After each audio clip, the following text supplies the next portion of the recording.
In the midnight waters of Port Haven, Jack Reeves's fishing boat erupted in flames, orange fire reflected in his cold, unblinking eyes as he watched from shore.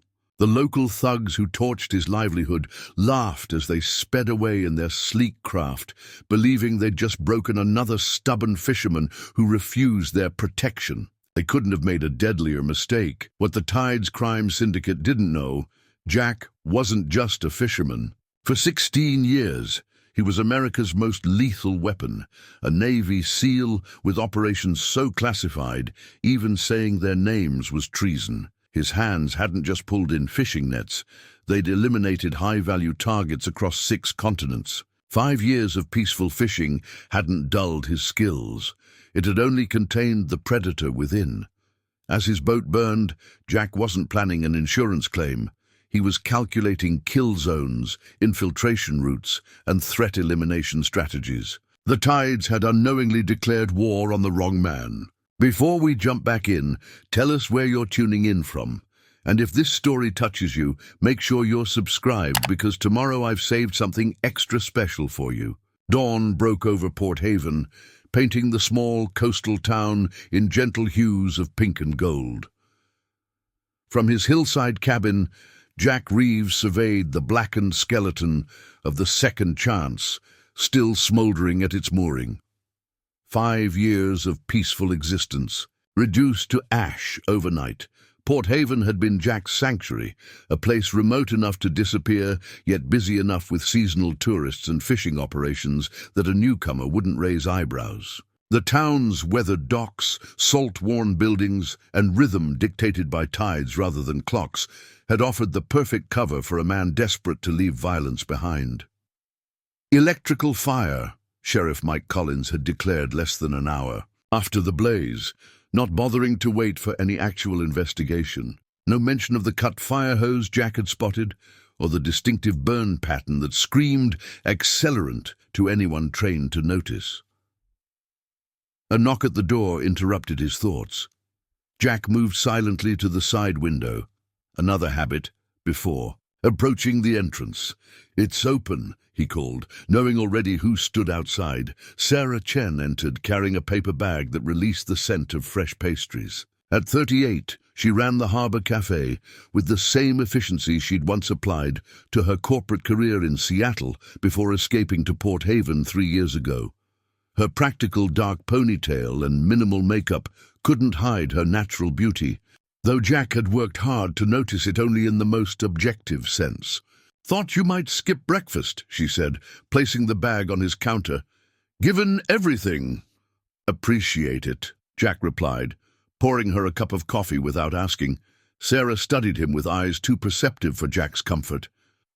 "You're taking this calmly. Boat's insured." "That's not what I meant." She accepted the coffee, leaning against the counter. "The Tides burned your livelihood because you wouldn't smuggle their packages. Most people would be terrified." Jack met her gaze, carefully maintaining the persona he'd crafted. "Getting angry won't rebuild my boat."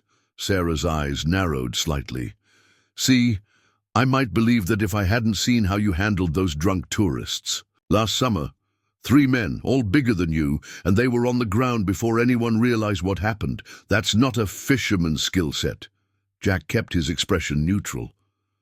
"Bar fights happen. That wasn't a bar fight. That was—" She shook her head. "Just know that if you need help, any kind of help, you're not alone here." After Sarah left, Jack moved to his bedroom and knelt beside the bed. He pried up a loose floorboard to reveal a waterproof case he hadn't opened since arriving in Port Haven. His fingers hovered over the latch before he replaced the board without opening it. Not yet. At the marina, Eli Thompson jogged toward Jack, lanky at 17, with perpetually disheveled hair and earnest energy. The kid had appointed himself Jack's unofficial assistant 2 years ago, helping with boat maintenance in exchange for fishing. "Lessons. Heard about the boat," Eli said, stopping beside Jack to survey the damage. "It's total bullshit. Everyone knows the Tides did this." "Language," Jack responded automatically, though he privately agreed. "Sorry." Eli kicked at the dock planking. "It's just They're getting worse. Dad would have never let things get this bad. Jack glanced at the boy. Eli's father had been Port Haven's previous sheriff before a hunting accident 3 years ago. Left the position open for Mike Collins, a coincidence that never sat right with Jack. Your dad was a good man, Jack said quietly. Yeah, Eli's jaw tightened. So what now? You gonna rebuild? Before Jack could answer, the distinctive rumble of a custom engine announced trouble. A black SUV with tinted windows pulled into the marina parking lot, followed by 2 motorcycles. Go help Hank, Jack told Eli, his tone brooking no argument. 4 men approached. Leading them was Marcus Webb, mid-40s, expensively dressed, his salt and pepper hair styled perfectly. He looked like he belonged on a yacht club brochure rather than running a criminal enterprise. Flanking him walked Decker, Webb's enforcer, a mountain of muscle with a shaved head and eyes like chips of ice. Behind them, 2 younger men, interchangeable, thugs with barely concealed weapons beneath their jackets. Jack Reeves, Webb greeted him, extending his hand as if they were meeting at a business luncheon. Terrible accident with your boat. Just terrible. Jack ignored the outstretched hand. What do you want, Webb? Webb's smile remained firmly in place. I'm here to offer a solution. His voice took on the practiced smoothness of a sales pitch. I recently acquired a very nice fishing vessel, 32-footer twin engines. It could be yours to use, not own, in exchange for some occasional transportation services. Not interested. Webb's smile tightened slightly. Jack, Port Haven is changing. Smart business owners adapt to change, the ones who don't. He gestured toward the burned boat. Decker stepped forward, his massive frame intentionally invading Jack's personal space. Boss is being generous. Most people don't get second chances. I appreciate the offer, Jack said evenly. But I'll get my own boat. Webb studied him for a long moment. This isn't a negotiation, Jack. It's a lifeline, the only one you're gonna get. Are you threatening me? Warning you, Webb corrected. As a concerned citizen. He turned to leave, then paused. Oh, and Jack? I'd keep that Thompson kid at arm's length if I were you. His father made some unfortunate choices. Heredity often runs true. The threat, thinly veiled as concern, caused something cold and familiar to stir in Jack's chest. He tamped it down, knowing this wasn't the time or place. As Webb's entourage departed, Jack wasn't thinking about fear. He was thinking about sight lines, patrol patterns, and weaknesses in the Tide's security that he'd passively observed over years of careful anonymity. Webb had made 2 critical mistakes, burning Jack's boat and threatening Eli. The first had awakened training that Jack had tried desperately to leave behind. The second had given him a reason to use it. The predator was stirring. Sheriff Mike Collins looked exactly like Central Casting's idea of a small-town lawman, tall, broad-shouldered, with a salt and pepper mustache and weary eyes. His office smelled of coffee and gun oil, scents Jack recognized intimately from Another Life. Damn shame about your boat, Jack, Collins said, not looking up from his report. These things happen. Do they? Jack asked, remaining standing. Collins sighed. What do you want me to say, that it was arson? That the Tides did it because you wouldn't play ball? We both know that's probably true, but can I prove it? No. They're getting bolder. That's what happens when people get comfortable. Collins leaned back. Look, collect the insurance, buy a new boat, and next time Webb's people approach you, just listen to their offer. Is that what you did? Jack asked, his tone neutral but the implication clear. Collins' face hardened. Careful, Reeves. You don't know what you're talking about. I know Webb showed up 2 years ago, and suddenly the sheriff's department can't investigate anything connected to the Tides. You think I don't know what's happening in my town? Collins' voice dropped to almost a whisper. There are lines even I can't cross, Reeves. Powers above Webb that make him look like a Boy Scout. You want to be a hero, you'll end up like Frank. Thompson.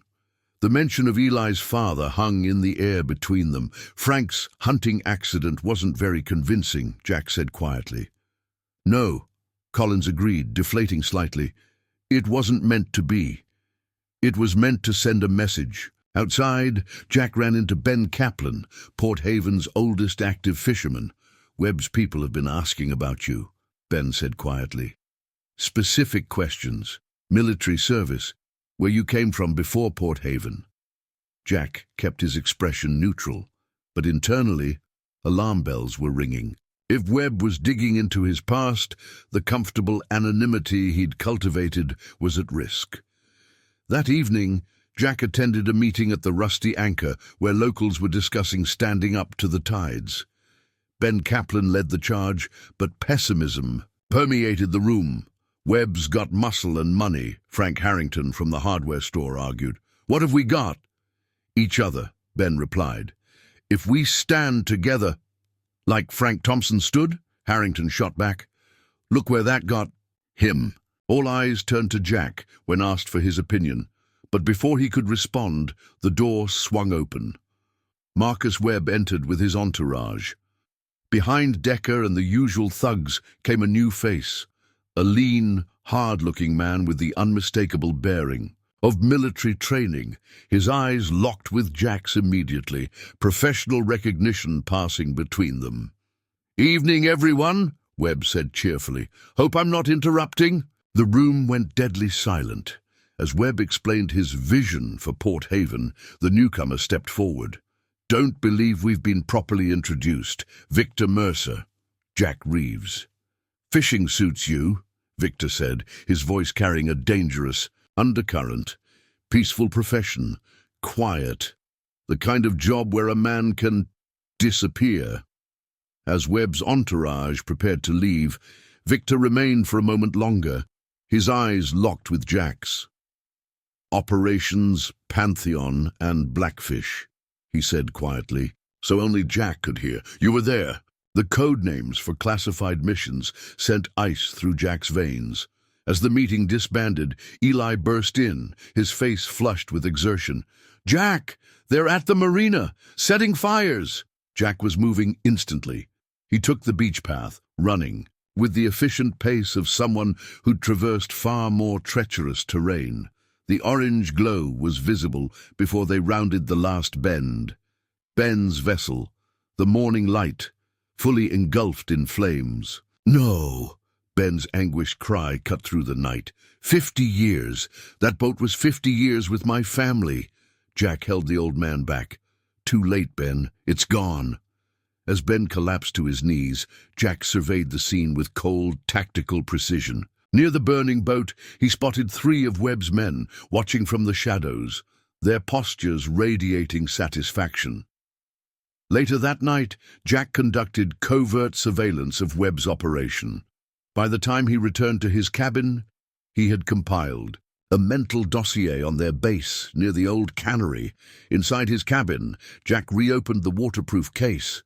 This time he removed his service weapon, checked it methodically, and placed it beneath his pillow. The combat knives he distributed strategically around the cabin. As dawn broke over Port Haven, Jack Reeves watched the harbor from his window. To anyone observing, he appeared to be a man contemplating his next move after losing his livelihood. They couldn't see that behind the fisherman's weathered exterior, an entirely different person had awakened, a weapon pointed directly at Marcus Webb and the tides. First light found Jack converting his living room into an operations center. Maps spread on the wall, sightlines marked, patrol patterns noted. He'd spent years passively observing the tides while maintaining his cover. Now that intelligence was being weaponized. Sarah arrived with breakfast and supplies, pausing when she noticed Jack's tactical setup behind a hastily draped blanket. "This isn't something you just put together overnight," she observed, after Jack revealed the wall of intelligence. "Habit," Jack replied simply. "Military intelligence?" she asked. "Something like that." Eli arrived next, his face flushed with excitement. "Oh, you're here too," he said to Sarah. Jack gestured to the wall display. "You both need to understand something. This isn't a game. What I'm planning isn't strictly legal. If you want to walk away now, I won't think less of you." "They burned your boat," Eli said firmly. "They burned Mr. Kaplan's boat. They've been bleeding my mom's medical bills dry with their insurance. I'm not walking away. My cafe has 3 months left before their protection fees put me out of business," Sarah added. "I'm in." Jack studied them both, recognizing determination in their eyes. "All right. Webb's operation has 3 components: legitimate businesses for cover and money laundering, smuggling operations moving drugs in and cash out, and the protection racket that funds daily operations. So we... What? Call the DEA? Sarah asked. Webb has connections.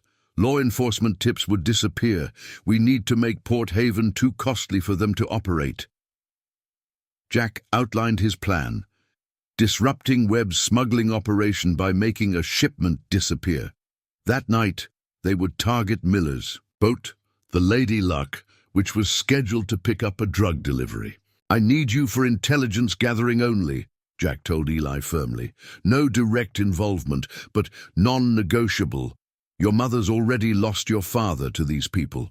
The operation went flawlessly. Jack infiltrated the marina during a carefully orchestrated power outage, accessed Miller's hidden drop container, and replaced the drug packages with identical ones filled with sand. The real packages were secured for disposal far from Port Haven. "Did you get it?" Eli whispered excitedly as Jack climbed into the small rowboat they used for extraction. "Smooth operation," Jack confirmed when they reached Sarah waiting with her car. "Exactly as planned." "So, what now?" Eli asked. "Now we wait. Miller will retrieve what he thinks is the product and deliver empty packages. By tomorrow afternoon, Webb will be getting questions from his suppliers about missing product." "Will this really make a difference?" Eli asked. "By itself?" "No," Jack replied, "but it's just the beginning. Webb's operation relies on reliability and fear. We're attacking both." Back at his cabin, Jack secured the seized packages and methodically cleaned his equipment. The tides had awakened something in Jack Reeves that they would soon wish had remained dormant. The effects of the midnight operation rippled through Port Haven faster than Jack had anticipated. By noon, Webb's men were visible throughout town, moving with tense urgency. From Sarah's cafe, Jack observed Decker and 2 enforcers questioning. Miller on the dock, their body language increasingly hostile as the fisherman protested his innocence. "Something big happened," Sarah murmured as she refilled his coffee. "They cancelled all protection collections today." "Phase 1. Success," Jack replied quietly. Chemical markers on the cache triggered their security protocols. Their conversation was interrupted as Victor Mercer entered with 2 hard-looking men. He walked directly to Jack's table. "Mind if we join you, Reeves?" It wasn't a request. The newcomers positioned themselves with tactical awareness, one watching the door, the other maintaining line of sight to the entire cafe. "Interesting developments at the harbor," Victor said after Sarah reluctantly took their coffee orders. "Wouldn't know," Jack replied. "Just enjoying my morning routine." Victor leaned forward. "Why would a man with your particular skill set bury himself in this backwater town? Maybe I like fishing." "Oh, I'm sure you do. Perfect for a man with ghosts." Victor's voice dropped lower. "Last night somebody hit one of our operations. Professional job, clean, almost like it was done by someone with specialized training." "Sounds like a police matter." "Does it?" Victor's eyes narrowed. "I recognize signatures, work styles. This had a very specific touch." When Sarah returned with coffee, Victor grabbed her wrist. "Miss Chen, how long have you known Mr. Reeves here?" "He's a regular customer. I'd appreciate you letting go of my wrist." After Sarah moved away, Victor continued, "I'm going to turn over every rock in your carefully constructed life. And when I do..." He smiled. Well, let's just say Mr. Webb has connections that would be very interested in certain former operators who've gone off-grid. Sounds like a lot of effort for a fishing accident. We both know this wasn't about a boat. Victor stood to leave. One more thing. That Thompson kid who follows you around? Might want to rein him in. Would be a shame if he made his mother an empty nester prematurely. The threat against Eli sent a cold wave of fury through Jack, though his expression revealed nothing. Have a nice day, Jack replied mildly. After they left, Sarah returned. What was that about? Victor suspects something. No proof, just instinct. He threatened Eli. Jack nodded. They're trying to establish leverage. So what now? Now we accelerate.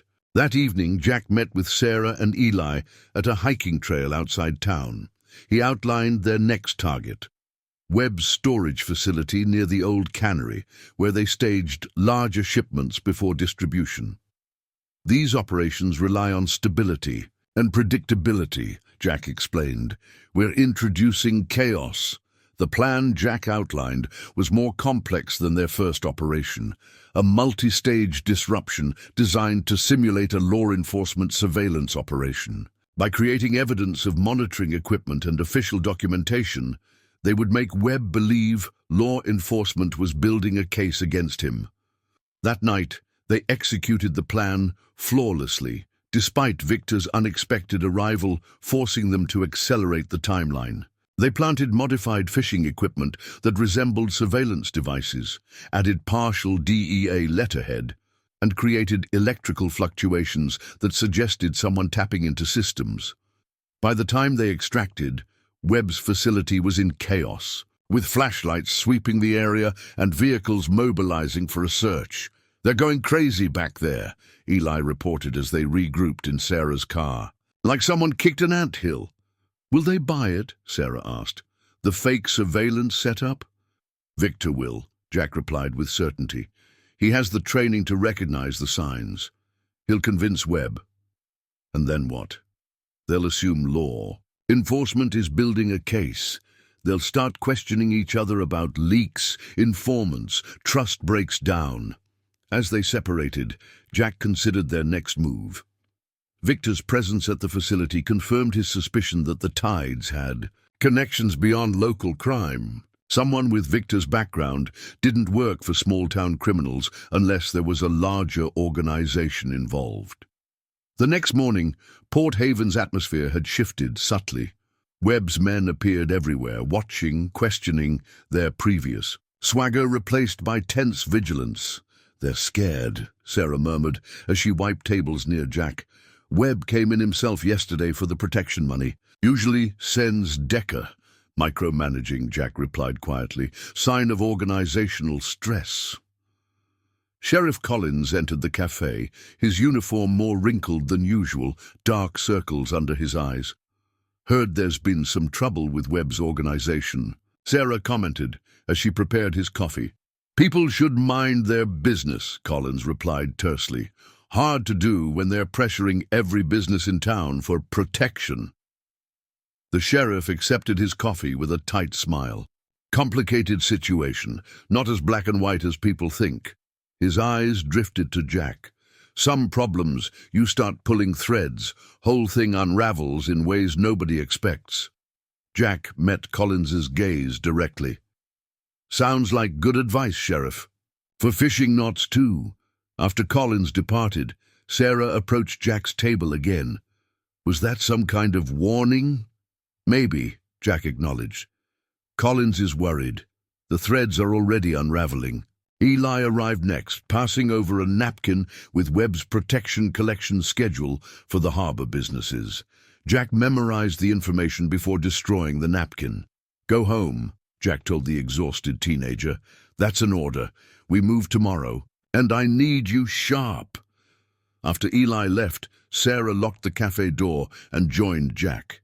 He's pushing too hard. Reminds me of someone else I know. Webb's collection schedule creates a vulnerability, Jack said, ignoring her comment. They follow patterns. Same enforcers, same routes, same times. Predictable. And predictable means vulnerable. Sarah finished. "So what's the plan?" "We disrupt their collections, not by stopping them, by making them toxic." Jack outlined his strategy, using chemical markers on the protection money that would register on law enforcement drug detection equipment. When combined with Webb's other cash, it would create the impression their entire money supply was contaminated with drug residue. As they finalized details, Jack's burner phone vibrated with a text from Eli. "Victor at the harbor. Watching your cabin? Change of plans," Jack told Sarah. "I need to take care of something tonight." Jack led Victor on a carefully orchestrated misdirection operation, boarding the ferry to the neighboring town and engaging in meaningless activities before returning to Port Haven. Then, while under surveillance from Webb's second team, he made a show of retrieving something from beneath the marina's maintenance shed before quickly concealing it. The something was nothing more than a wrapped fishing tool, but to observers it would appear as a dead drop, evidence of covert communication consistent with law enforcement operations. Tomorrow, while Webb's men were focused on uncovering his non-existent connection to law enforcement, Jack would launch the operation against their protection racket. But his plans changed. When Eli texted again the following morning, "Need to meet, important hiking trail," 1 p.m., the teenager arrived carrying his father's old investigative files. "Last night I couldn't sleep, kept thinking about what Victor said to my mom, so I went through my dad's old files." And he was investigating Webb before anyone knew. Webb was connected to anything criminal. Eli pulled a folded paper from his pocket. He found connections to a company called Larsen Maritime. The documents provided names, connections, and operational patterns linking Webb to higher-level criminal enterprises. "There's more," Eli continued, producing a small key. "Dad had a storage unit, kept sensitive case files there. I think that's where the real evidence is, the stuff that got him killed. Where's the storage unit? Edge of town, West Side Storage. I'll check it tonight. Alone," Jack said firmly. "This is reconnaissance only." At dusk, Jack infiltrated the storage facility, locating Unit 17. Inside, he discovered boxes of meticulously documented evidence, financial records, photographs, surveillance notes, and witness statements, creating an airtight case connecting Webb to organized crime. According to Thompson's notes, Webb reported directly to Michael Larsen, owner of Larsen Maritime and several other legitimate businesses. Larsen, in turn, was connected to a cartel that used his shipping infrastructure to move product internationally. Port Haven was just one small outpost in a much larger criminal enterprise, valuable for its lack of customs presence and isolated location. As Jack photographed key documents, he detected movement outside. 2 men were checking unit numbers systematically, their movements suggesting military or law enforcement training. Victor's men. Somehow they had learned about the storage unit. Jack remained motionless, controlling his breathing as the operatives passed Unit 17 and continued their search. Once clear, he completed his documentation and exited undetected. The intelligence from Thompson's files changed everything. Jack now understood not just Webb's operation, but the larger organization it served.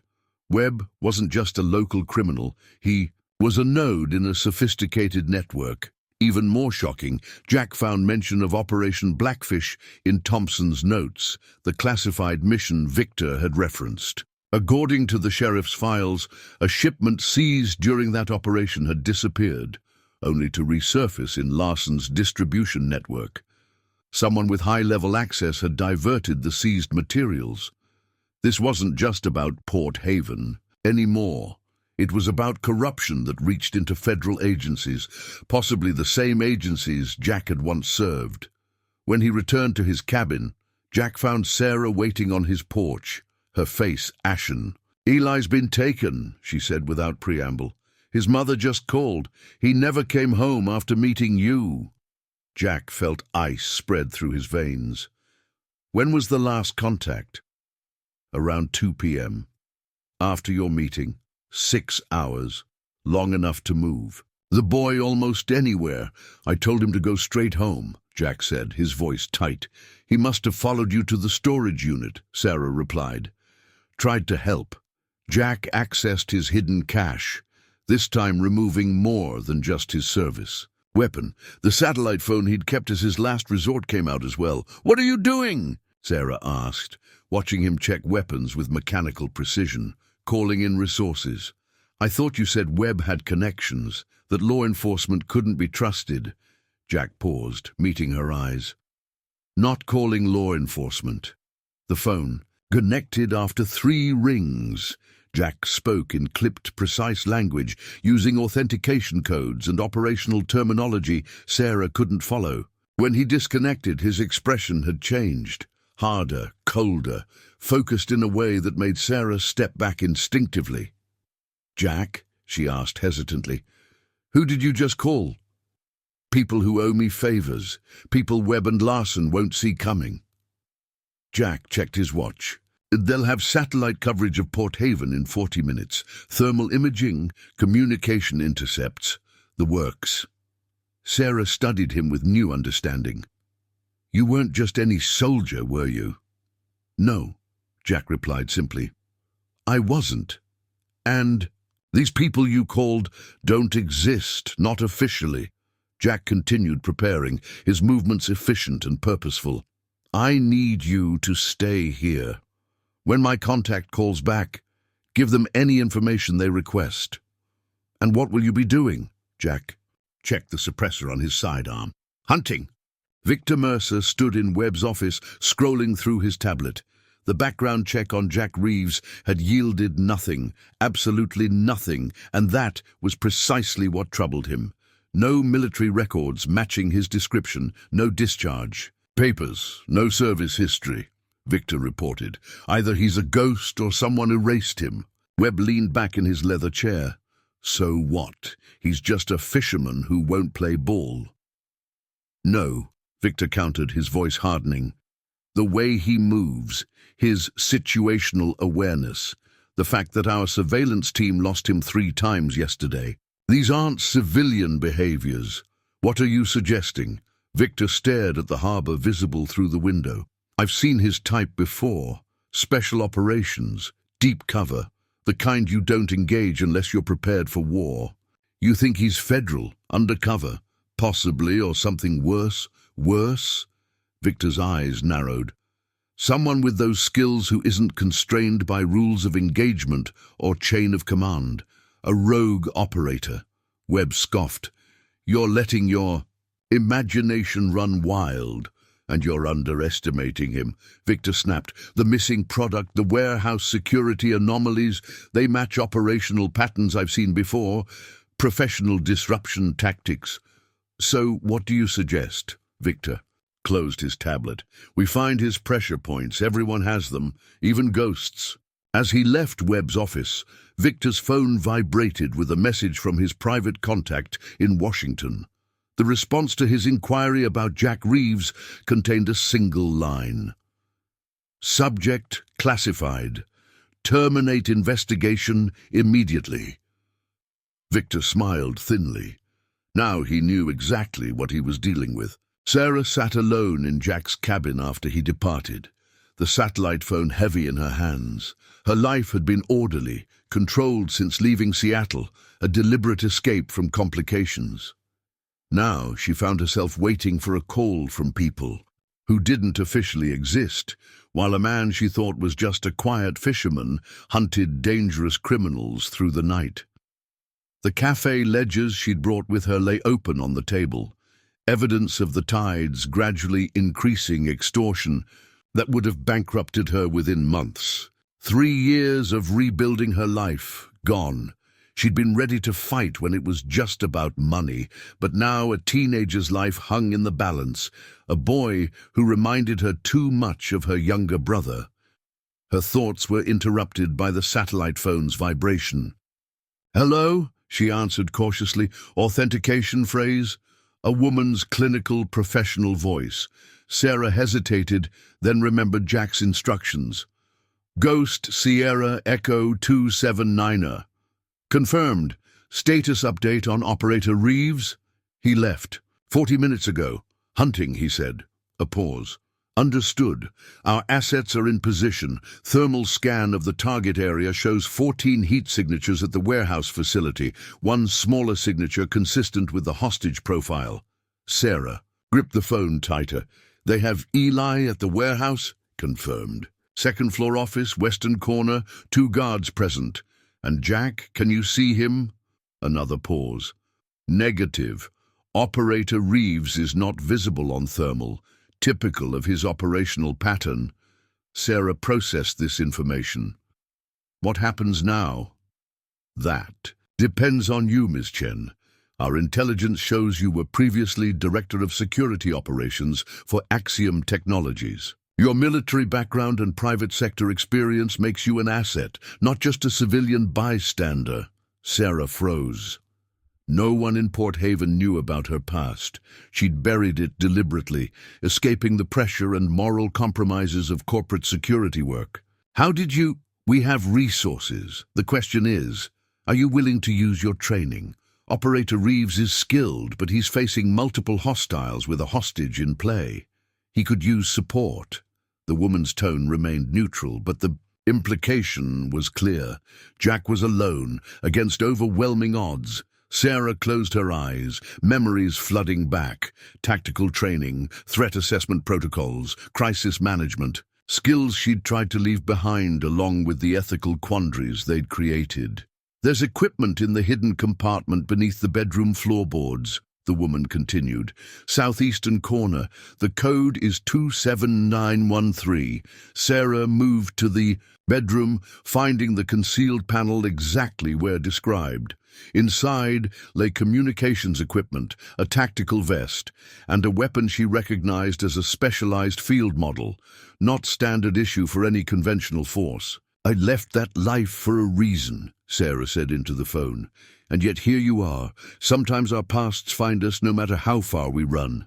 Sarah checked the weapon, muscle memory making the inspection fluid and automatic. Give me Eli's exact coordinates and the warehouse layout. Uploading to the tablet in the case now. Our assets will provide overwatch. Code phrase for emergency extraction is Broken Arrow. As Sarah prepared, donning the tactical vest and checking equipment, she thought about the quiet life she'd built in Port Haven, the cafe, her customers, the peace she'd found. Miss Chen, the woman said before disconnecting, for what it's worth, your file indicates you left your previous position on principle, not failure. Sometimes the skills we acquire for the wrong reasons can still be used for the right ones. The line went dead, leaving Sarah with her decision made. Jack wasn't the only one with a past, and tonight she would reclaim the skills she'd spent 3 years trying to forget, not for the corporation that had once employed her, but for a teenage boy who deserved a future. Eli Thompson's head throbbed where they'd struck him. The zip ties binding his wrists to the chair cut painfully into his skin, but he focused on controlling his breathing the way Jack had taught him during their operations. Panic wouldn't help. Observation might. He was in what appeared to be an office at Webb's warehouse. 2 guards stood nearby, one by the door, another watching through the window. Their postures suggested military or police training, not the usual thugs Webb employed. "Kid's awake," the one by the window said, not bothering to look at Eli directly. "Doesn't matter," the other replied. "Boss just wants him as leverage." Eli tested his restraints subtly. No give. He'd followed Jack to the storage facility against direct instructions, wanting to be useful. Instead, he'd been spotted by Victor's men almost immediately. Amateur mistake, as Jack would say. Yet his capture had revealed something critical. While being transported, Eli had overheard Victor arguing with Webb in the front seat of the SUV. "Larson wants this contained, not escalated," Victor had insisted. "The kids are only leverage against Reeves," Webb had countered. "You don't use leverage against a man like that. You eliminate him from a distance before he knows you're coming," Webb had laughed. "You're afraid of a fisherman." "No," Victor had replied coldly. "I'm afraid of what's in his file." Or rather, what isn't? Now, as Eli pretended to be more groggy than he felt, he catalogued everything he could see. The room had two exits, the main door where one guard stood, and what appeared to be a connecting door to another office. On the desk lay papers with the Larson Maritime logo, confirming the connection his father had discovered. Movement caught his eye, a shadow passing quickly outside the second-story window. So brief he might have imagined it. One of the guards checked his watch. Victor's taking too long. Should have been back by now. Probably dealing with our fisherman problem, the other replied. Wouldn't want to be Reeves tonight. Eli suppressed a smile. They had it backwards. Jack wasn't the one in trouble. The light in the hallway flickered briefly. Once, twice, 3 times. The guards exchanged glances. Check the breaker, the senior one ordered. But be quick. As the second guard left, Eli noticed the shadow again. More. Distinct now. A figure moving with deliberate precision along the exterior of the building. Not Jack, though. The silhouette was wrong. The remaining guard's radio crackled. Team 2, report. No response.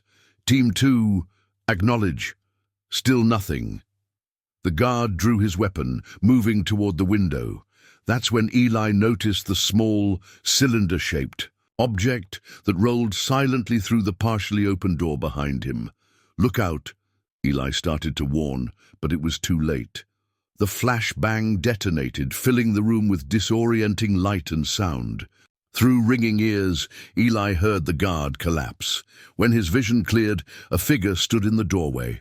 Not Jack, but Sarah Chen, dressed in tactical gear, moving with the practiced efficiency of someone with professional training. Can you walk? She asked, cutting his restraints with a combat knife. Sarah, what are you? How did you? Questions later, she said, helping him up. We need to move. Jack's creating a diversion on the east side, but it won't hold their attention. Forever. Eli stared at the cafe owner in shock. You know how to do this. Sarah checked the hallway before responding. Everyone in Port Haven has secrets, Eli. Jack's not the only one with a past. As Sarah led him through the darkened corridor toward extraction, Eli realized something his father had written in his notes was true. Sometimes the most dangerous people were those hiding in plain sight. Sheriff Mike Collins poured another whiskey, staring at the photograph of his family on his desk, his wife, his 2 daughters. The reason he looked the other way when Webb's operation moved into Port Haven, the phone on his desk rang. The private line. Collins, he answered. Sheriff, it's Webb. We have a problem. Collins sighed. Another boat fire? No. Your fisherman friend is dismantling my operation piece by piece, and now we have the Thompson kid. Collins gripped the phone tighter. You kidnapped a minor? Are you insane? Leverage, Sheriff. Reeves cares about the boy. This is going too far, Webb. Eli Thompson is 17 years old. His mother is already a widow because of your people. Webb's voice hardened. Collateral damage. Frank Thompson should have minded his own business, like you've been doing. The threat wasn't subtle. Collins had compromised years ago, telling himself it was to protect his family. Now he wondered if he'd damned them instead. What do you want? Reeves. Find him before he causes more trouble. Collins set his whiskey down. And if I can't, then we'll assume you've outlived your usefulness. Remember those college scholarships your daughters received? The ones that require annual renewal. After hanging up, Collins opened his desk drawer and removed Frank Thompson's badge. His predecessor had stood against Webb and paid with his life. His death disguised as a hunting accident. What would you do, Frank? Collins whispered. The badge offered no answers, only silent accusation. His police radio crackled with an unfamiliar voice. All units, explosion reported at the old cannery. Warehouse. Multiple casualties. Collins grabbed his keys. Webb's warehouse. Whatever was happening had just escalated beyond containment. As he drove toward the cannery, Collins made his decision.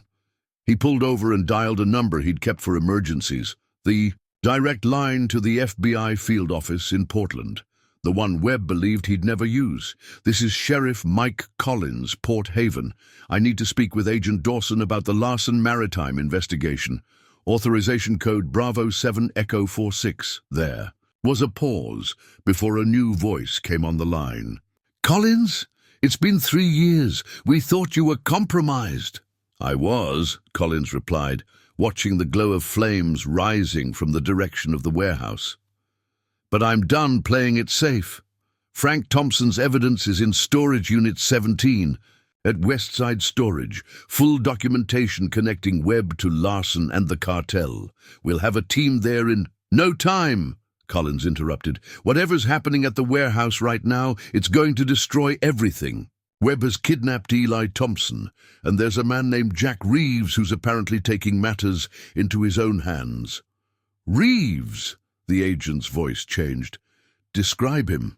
Collins frowned. "Mid-40s, keeps to himself, runs a fishing boat. Or did, until Webb burned it." "Stay away from the warehouse, Collins," the agent ordered, suddenly urgent. "If Reeves is involved, this is now a federal matter. Do not engage. I repeat, do not engage." "Who is he?" The line went dead. Collins stared at his phone, then at the growing inferno in the distance. For the first time in 3 years, he felt something other than fear and shame. Curiosity. Who was Jack Reeves that his mere mention would cause the FBI to immediately escalate? Collins started his cruiser and headed not toward the warehouse, but toward Eli Thompson's house. The boy's mother deserved to know what was happening and needed protection in case Webb's people decided to apply additional pressure. Whatever was happening at the warehouse, Sheriff Collins finally understood he'd been playing a small role in a much larger game, one where he'd never known all the players. Jack sat in darkness, the satellite phone heavy in his hand. For 5 years it had remained untouched, a connection to a life he'd left behind. Now, circumstances forced his hand. He dialed the single program number. 3 rings, then a voice he hadn't heard in half a decade. Verification code. The voice was clinical, emotionless. "Ghost Sierra Echo 279er, Jack responded, the words feeling foreign yet familiar. A pause. "Confirmed. Report status. Compromised. Operative with military background tracking me. Name, Victor Mercer." The typing of keys came through the line. "Victor Mercer. Former Army Intelligence, discharged 2016, currently employed by private security, firm with ties to Larson Group." "Larson," Jack repeated. "That's who's behind the local operation." "Affirmative. Michael Larson, on our watch list for international trafficking, money laundering. Too connected for standard interdiction." Jack weighed his options. "I need extraction, civilian hostage situation." "Negative on extraction team. Assets limited in your region." A pause. "However, satellite and drone support authorized. Full operational. Autonomy granted. Codename Broken Arrow." Jack's breath caught. "Broken Arrow, the designation for a compromised operative with clearance to use all necessary force." "Understood," he replied. "Transmitting coordinates." "One more thing, Reeves," the voice added, softer now. "Your file was flagged 3 weeks ago. Someone in federal service is asking questions about Operation Blackfish, the missing shipment." Jack tensed. "Blackfish was clean on our end." "Perhaps. But the materials reappeared in Larson's distribution chain 6 months later. Someone made that connection. Victor Mercer." "Unclear. But he's not operating alone. His communication records show regular contact with someone using federal encryption. Your protocols. The implications were clear. Someone in Jack's former chain of command might be connected to Larson, the same corrupt network that had killed Frank Thompson." "There's something else," the voice continued. "Chen Sarah, Harbor Cafe owner, former director of security operations, Axiom Technologies, specialized in corporate extraction scenarios in hostile environments, left after disagreement over South American operations." Jack froze. Sarah is an asset, if you choose to use. Her clean record, impressive skill set. The revelation shifted Jack's tactical assessment. Sarah wasn't just a civilian to protect. She was potentially a trained operator who had been hiding her own past. Time is critical, the voice concluded. Satellite shows increased activity at the target location. Thermal imaging indicates the hostage is on the second floor, west side. 2 guards present. Copy that. Good hunting, Ghost. The line went dead. Jack stowed the phone and checked his equipment one final time. The quiet fisherman was gone completely now. In his place stood exactly what his call sign had always promised. A ghost, moving through the darkness toward those who believed themselves untouchable. As he approached the warehouse perimeter, Jack spotted the security patrols, professional, alert, moving in coordinated patterns. Webb had upgraded his protection. These weren't local thugs, but trained personnel. Jack activated his communication device. Ghost to Overwatch, in position. Overwatch confirms, came the reply from somewhere thousands of miles away. Targets marked on your tactical display. 14 hostiles, 1 friendly. Be advised, we're detecting additional approaching vehicles from the east. Jack checked the small screen on his wrist. Identify SUV profiles consistent with private security contractors. Estimated arrival 12 minutes. Reinforcements. The window was closing. Ghost proceeding to phase 1. Jack transmitted, then melted into the shadows. The first explosive charge detonated on the warehouse's east side. Small, precise, designed to draw attention rather than cause structural damage. As guards rushed to investigate, Jack moved in from the west, a shadow passing through their perimeter undetected. Ghost to Overwatch, beginning extraction, stand by for package. What none of the guards realized as they searched for the intruder, they weren't dealing with a desperate fisherman seeking revenge. They were facing a predator who had spent decades perfecting the art of invisible warfare, one who had finally been unleashed. Marcus Webb's expensive desk phone rang at precisely 11:47 p.m. Only one person called at this hour. Webb, he answered, instinctively sitting straighter. Explain the missing shipment. Michael Larson's voice was calm, which made it infinitely more threatening. Working on it, sir. We had a problem with one of the local couriers. Miller's been dealt with. And the contaminated cash. Webb swallowed hard. Still investigating. Could be law enforcement. Could be, Larson interrupted. I don't pay you for uncertainties, Marcus. I pay you for results. Yes, sir. We've brought in additional security. Victor's handling. Victor reports directly to me now, Larson cut in. Your operation is compromised. Your autonomy is suspended. Webb's grip tightened on the phone. Sir, with respect, I've built this network from nothing. Port Haven is secure. Is it? Larson's voice turned frigid. 3 disruptions in 1 week suggest otherwise. You have 48 hours to identify and eliminate the problem. After that, I'll send my own solution. The line went dead. Webb slowly placed the phone down, hands trembling slightly. In 5 years working for Larson, he'd never heard that tone, the one reserved for people who had become expendable. He poured himself a scotch, staring out at the harbor lights. 48 hours to save his operation, his position, possibly his life. The intercom buzzed. Sir, perimeter alarm on the east side. Webb activated the security monitors, scanning the warehouse exterior cameras. Nothing visible, but his men were moving with urgency toward what appeared to be smoke. Get Victor on the line, Webb ordered. Sir, he's gone dark. Protocol 7. Webb froze. Protocol 7 was Victor's contingency for when he believed communications were compromised. The security specialist was hunting independently. The security chief entered without knocking. Sir, we've lost contact with Team 2, east side perimeter. And the Thompson kid, still secure, 2 guards as ordered. Webb downed his scotch. Double the guard on the boy.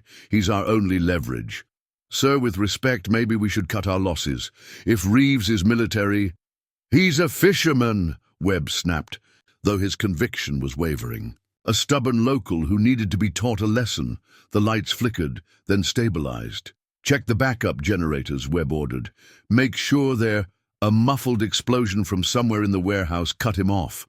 Not large, but precise. Tactical Webb unlocked his desk drawer, removing his personal sidearm. Initiate lockdown. No one in or out. "Sir, what about Larson's incoming team? They're due in 10 minutes. "Especially them," Webb replied, checking his weapon. "I want identification verification from everyone. This could be Reeves creating confusion to infiltrate our—" The lights went out completely, plunging the office into darkness. Emergency lighting kicked in seconds later, bathing everything in eerie red illumination. Webb's security radio crackled with panicked voices. "Lost. Visual on north entrance. Team 3. Respond. Movement in Sector 6. Can't confirm." Then Victor's voice cut through. "All units converge on the second-floor office. Protect the hostage. He's here." The security chief looked to Webb for orders. "Go," Webb commanded. "I'll coordinate from here." After the man left, Webb activated his secure line to Larson. This had escalated beyond his control. He needed to demonstrate he was taking appropriate action. The phone rang 4 times before connecting. "Webb," Larson's voice was icy. "I explicitly said 48 hours. Sir, we're under attack. Reeves has—" "Reeves," Larson interrupted. "Jack Reeves?" "Yes, sir. The fisherman who—" "You idiot," Larson hissed. "You absolute fool. You marked a Ghost operational?" Webb froze. "I don't understand." Ghost was a black operations call sign, highest level sanction authority. Larson's voice held something Webb had never heard before. Fear.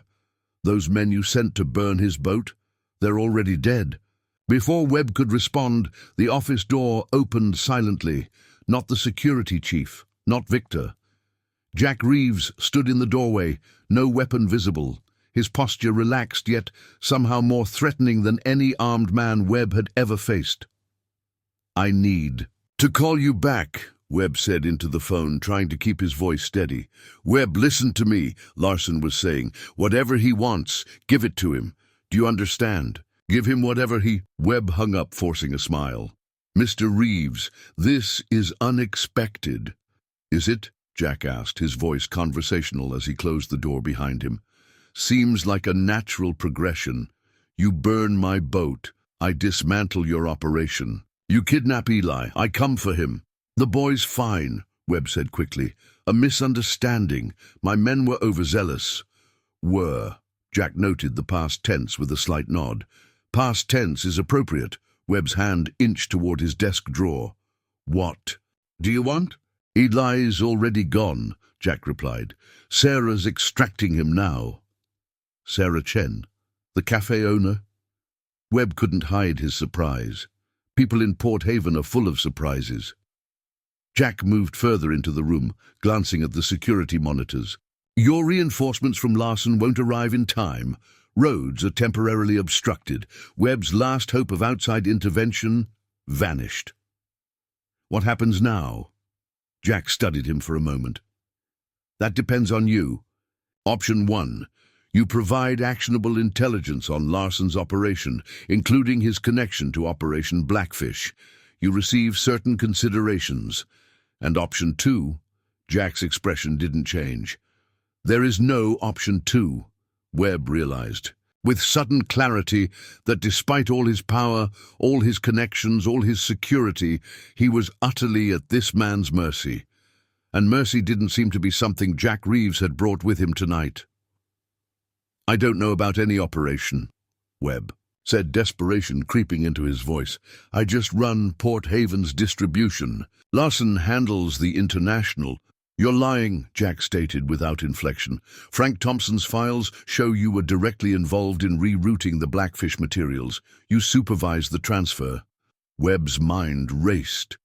How much did Reeves know? How much was he guessing? "Time's running out," Jack noted. "Larson's secondary team will be here soon. Professional cleaners, not security. Their job will be to eliminate all evidence, including you." Webb's last defenses crumbled. There's a fail-safe, he bloated. Insurance. Everything I know about Larson. Documented. Names, dates, accounts. Enough to destroy him if anything happens to me. Where? Offshore server. Biometric access. Webb raised his trembling hand. I can retrieve it. Right now. Jack nodded slightly. Do it.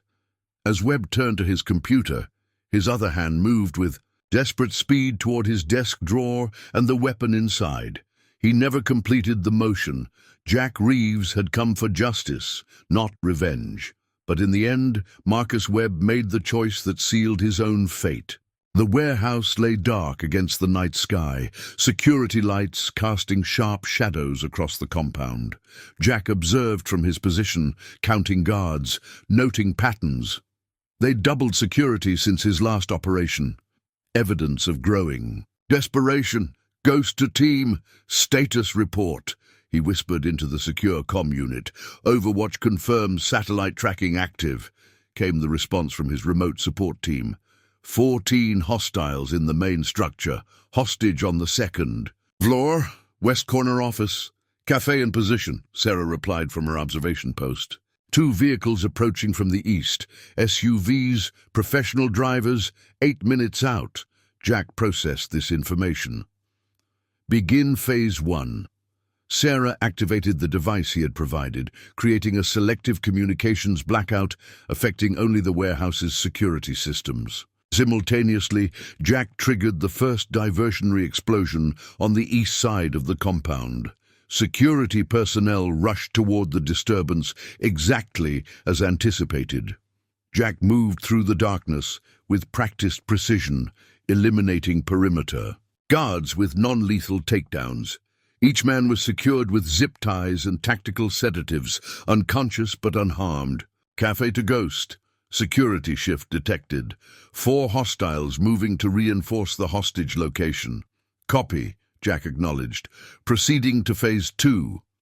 The warehouse's main electrical system failed next, secondary generators engaging with the predictable delay. In those crucial 7 seconds of darkness, Jack penetrated the main building, moving through memorized pathways.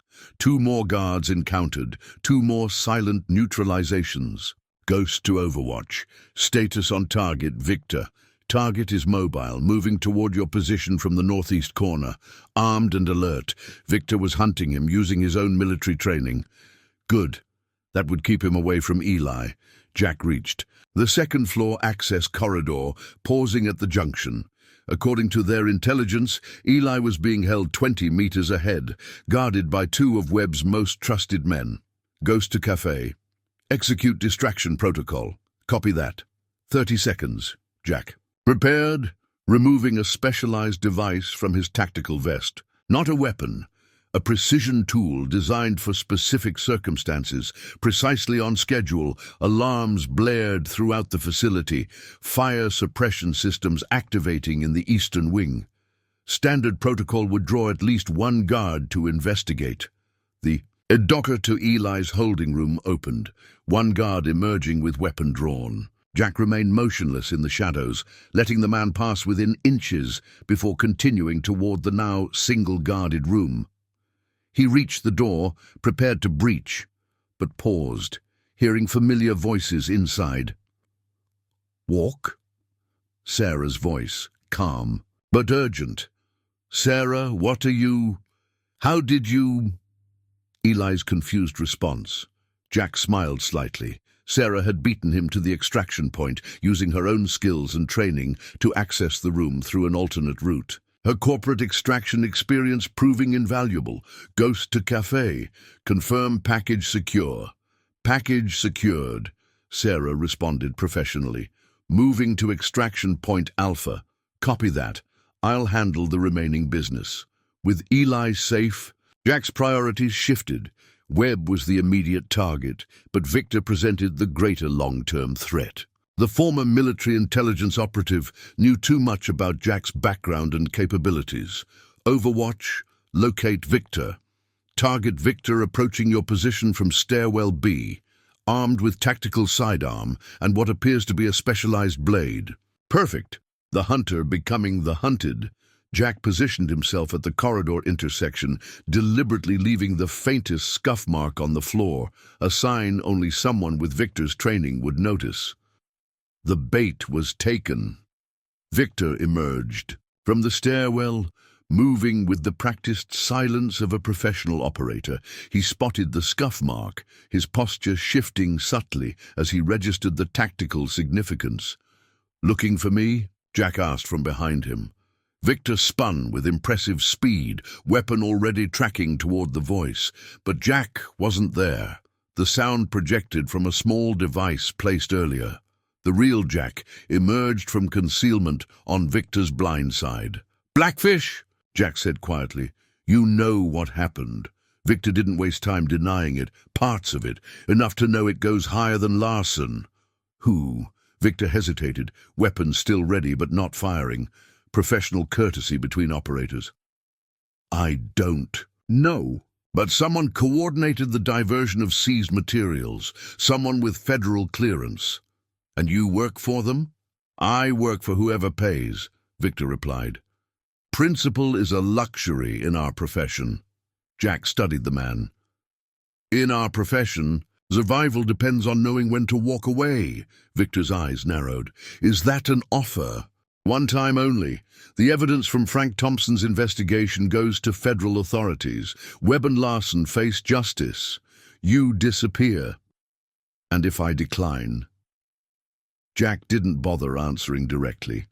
They both understood the alternative. Victor considered for a long moment, then slowly lowered his weapon. "Webb's in his office, northwest corner. He has fail-safe protocols, evidence against Larson as insurance." "Thank you." Victor holstered his sidearm. "For what it's worth, I didn't know about Thompson's kid. There are lines even I don't cross." Jack nodded slightly. Professional courtesy between predators. 48 hours, Jack said. Then the evidence goes public. Understood. Victor backed away, then paused. "Pantheon was my first operation analysis. Your team's extraction under impossible odds became mandatory reading at Fort Bragg. It's been an honor, Ghost." With that, Victor disappeared into the darkened corridor. Jack allowed him the escape, a professional courtesy that might or might not prove misplaced. Now for Webb. Jack moved through the facility with renewed purpose, no longer concerned with stealth.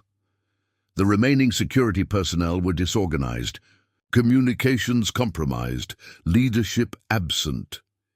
He reached Webb's office to find the man frantically gathering documents, a packed go-bag on his desk.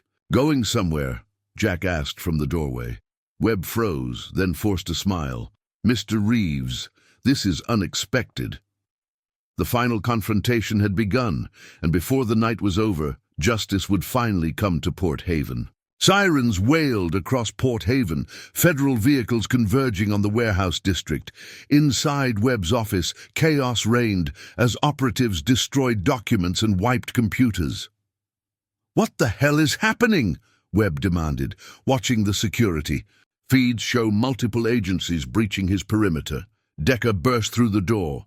"Boss, we've got FBI, DEA, and state police. They have warrants, specific warrants. They know exactly where to look." "Impossible," Webb snarled, though doubt crept into his voice. His phone rang. Larson. Webb stared at it, knowing what the call meant. He'd failed. His operation was compromised beyond salvation. If he answered, Larson would simply confirm his termination, both professional and likely literal. Making his decision, Webb grabbed a go-bag from behind his desk. "Back entrance, now!" As they hurried down the hallway, Webb's security chief intercepted them. "Sir, Victor's missing. He was tracking Reeves at the warehouse perimeter, then comms went silent." Webb cursed. Even his security specialist had failed. "Him." At the emergency exit, Webb paused. "Get to the boat. I'll meet you there." Once alone, Webb made the call he'd hoped to avoid. Not to Larson, but to his insurance policy. Activation code Phoenix. Repeat, Phoenix. Full data package to be released to specified media contacts. If Larson tried to erase him, Webb would ensure mutual destruction. The insurance package contained details of Larson's entire operation, enough to destroy the man if he tried to make Webb disappear. Stepping outside, Webb found himself staring into the impassive face of Sheriff Collins, flanked by federal agents. "Marcus Webb," Collins announced formally, "you're under arrest for racketeering, drug trafficking, money laundering, and the murder of Sheriff Frank Thompson." As handcuffs closed around his wrists, Webb noticed Jack Reeves watching from the shadows, his expression unreadable. "This changes nothing," Webb spat. "Larson will send others. This goes higher than you know." "Actually," said a crisp female voice, "Michael Larson was arrested 20 minutes ago at his Seattle residence." A woman in an FBI windbreaker approached, showing Webb her credentials. "Special Agent Dawson, we've been building this case for 3 years." Webb's confidence faltered. "That's impossible. Larson has protection, federal protection." "He did," Agent Dawson agreed, "until certain evidence came to light connecting him to Operation Blackfish, a classified interdiction whose seized materials mysteriously disappeared, only to resurface in Larson's distribution chain." Webb stared at Jack, understanding dawning. "You set this up, all of it. The product switching, the warehouse surveillance, even getting caught on our thermal cameras tonight. You wanted us to grab the Thompson kid." Jack stepped forward. "You made it necessary when you burned my boat." "Your boat?" Webb laughed bitterly. "This was never about your goddamn boat." "No," Jack agreed. "It was about justice for Frank Thompson, for a town you tried to own through fear, for the people you hurt, thinking there would be no consequences." As federal agents led Webb toward a waiting vehicle, he turned back. "You have no idea what you've started, Reeves. No idea who's really behind Larson. They'll come for you." Jack's expression remained neutral. "I'll be waiting." Sheriff Collins approached Jack as the federal teams executed their search warrants. "Frank's files in the storage unit?" Jack nodded.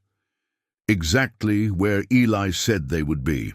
"I should have acted 3 years ago," Collins said, regret evident in his voice, "when Frank first brought his suspicions to me. Maybe he'd still be alive." "You're acting now. That's what matters." Agent Dawson joined them, her professional demeanor softening slightly. "Sheriff, we'll need your statement. Mr. Reeves—" She hesitated. "My superiors have instructed me to extend certain professional courtesies regarding your involvement tonight." "Meaning?" Collins asked. "Meaning," Dawson clarified, "that while Mr. Reeves provided valuable intelligence that facilitated our operation, his direct participation will not appear in any official reports."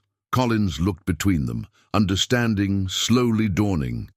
"Just who are you, Reeves?" "Just a fisherman," Jack replied, "who needs a new boat."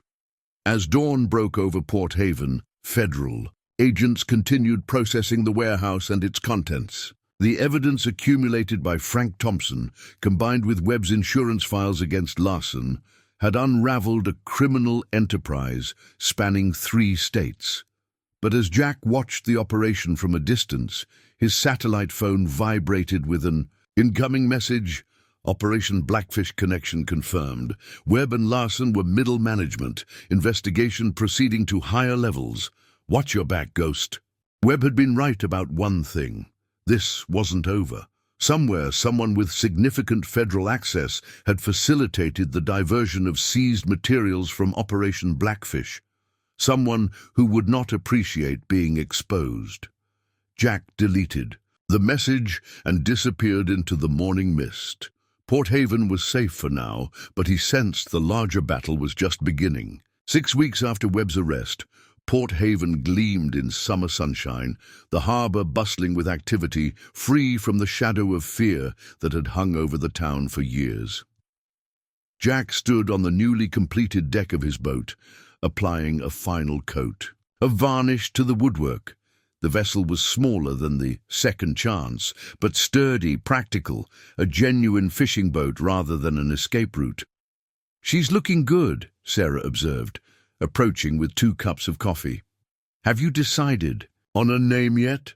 Jack accepted the coffee with a nod of thanks. "Thinking about Third Chance." "I like it," Sarah smiled, leaning against the railing. "Has a certain poetry." They stood in comfortable silence, watching the harbor. The aftermath of Webb's organization had brought weeks of federal investigations, arrests and revelations. Michael Larson had been indicted on multiple federal charges. Sheriff Collins had resigned, cooperating with authorities in exchange for leniency.